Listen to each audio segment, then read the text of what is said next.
Aujourd'hui, mercredi 17 avril 2024, c'est une journée noire.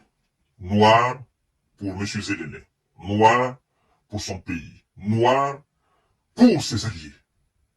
Parce que croyez-moi, aujourd'hui, la Russie a fait une triple frappe d'une des villes les plus anciennes de l'Ukraine, qui a plus de 1000 ans d'existence, qu'on appelle, je crois bien, c'est Tchernigiv, c'est dans le nord. Vous savez, la fois dernière, la Russie a fait une opération double. Et les Occidentaux ont dit que ça, c'était interdit, que c'est pas conventionnel, ce que la Russie avait fait. Double frappe, on appelle opération double frappe. C'est l'incarnation de la terreur, cette opération. Et aujourd'hui, au lieu que ça soit double, la Russie s'est certainement dit, bon écoutez, comme j'ai fait double, ils ont dit que ça c'est interdit, que c'est pas conventionnel, je vais augmenter une là-dessus. Donc, on dit triple frappe, aujourd'hui. Ça me fait mal à le dire, mais je suis obligé de vous informer de ce qui se passe sur le terrain. Je suis obligé de décortiquer les conséquences de la naïveté des responsables de ce pays-là. Je suis obligé, cher monsieur, cher mademoiselle. Mon objectif n'est pas de me moquer de la situation dramatique de ce pays. Loin de moi, cette idée de me moquer. Non. Mon objectif est de montrer aux yeux du monde que ce qu'on tente de faire croire en disant l'Ukraine fait ceci, l'Ukraine fait cela, les Occidentaux sont en train de faire ceci, sont en train de faire cela, que tout est faux. Et qu'en réalité, c'est lui qui domine sur le terrain.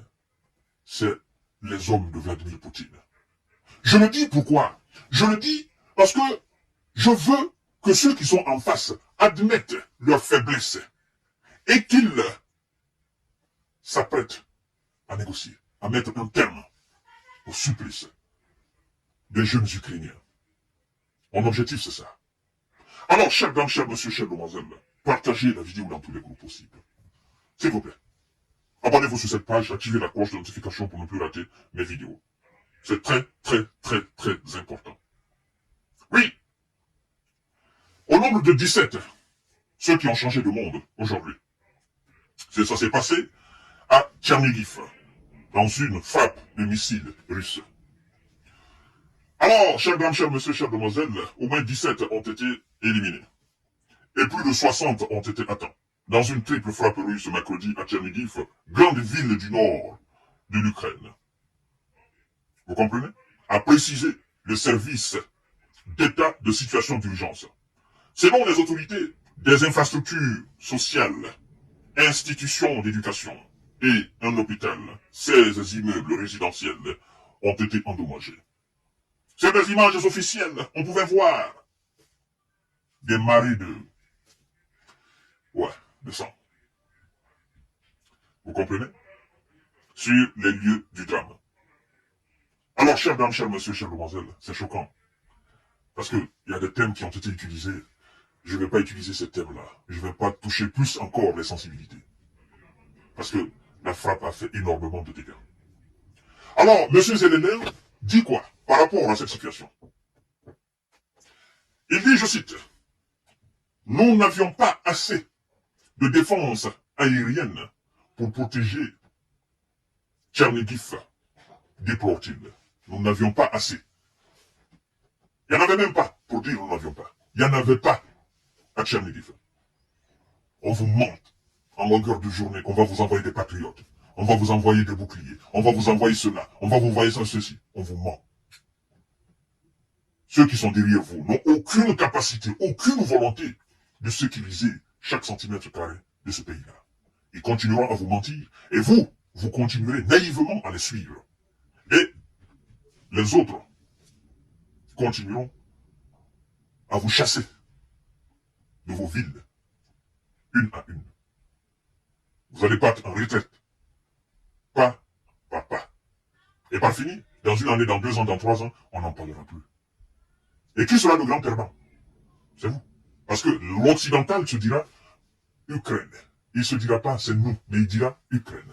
Il dira Zelensky. Il dira l'armée ukrainienne. Il ne dira pas que c'est eux, et il dira c'est vous. Alors c'est le moment de faire une prise de conscience.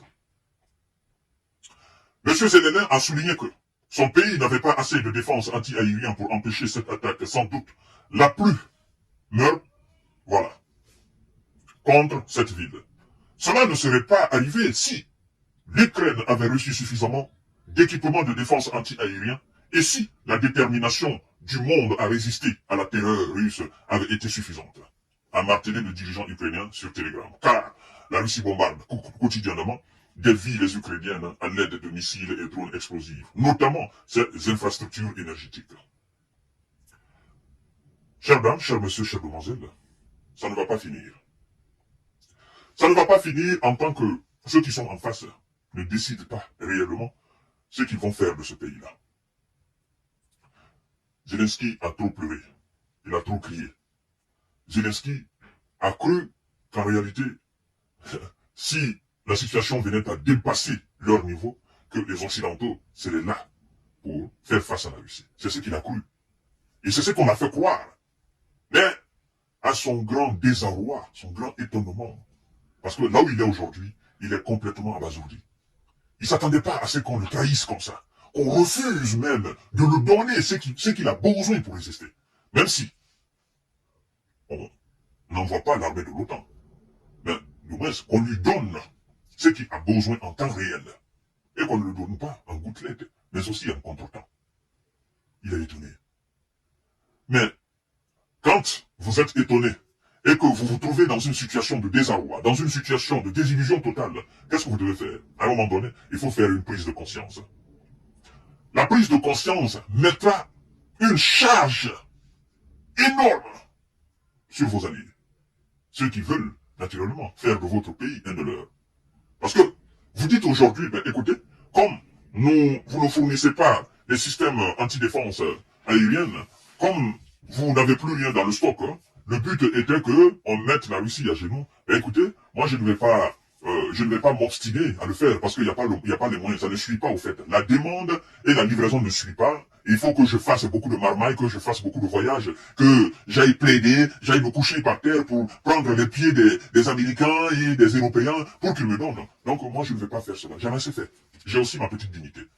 S'il fait cette prise de conscience, la Russie va arrêter. Parce que en faisant cela, ça veut dire nous capitulons, nous arrangeons. C'est fini. Arrêtez, s'il vous plaît. Vladimir Poutine, arrêtez.